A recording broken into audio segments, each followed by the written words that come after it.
My name is Eric Willison, and in this video I'm going to talk to you about judicial review. Now, what is judicial review? Judicial review is one of the first things that you're going to learn about in any study of constitutional law.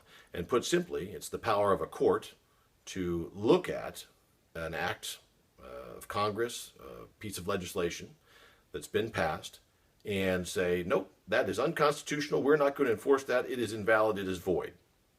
Now, to understand where this power comes from, we have to first look at the Constitution itself. Now, one of the things the Constitution does is it sets up our government, much like an architect's plan sets up a building or a baker's recipe sets up a cake.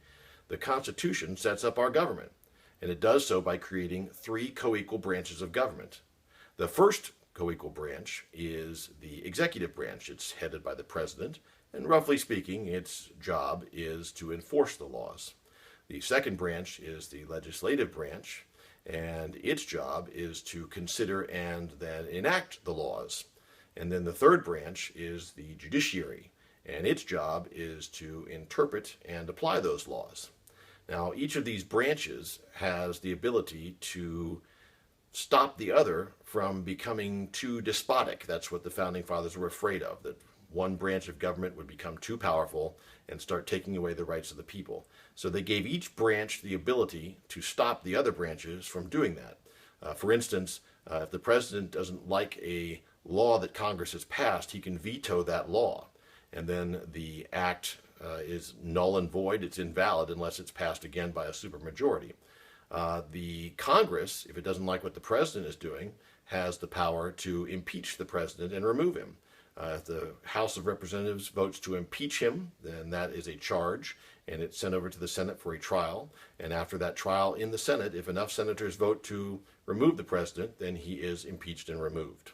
So the third branch is the judiciary, and it has the power to invalidate acts of Congress that it thinks are unconstitutional. Or do they?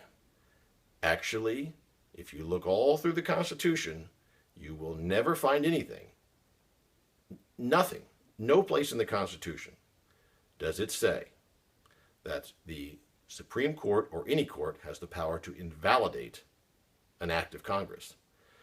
So where, oh where, does this power come from? Because it doesn't come from the Constitution. To answer that question, you need to watch the next two videos. The first video is about Dr. Bonham's case, an old English case, and the second video is a case you probably have heard of, and that's called Marbury versus Madison.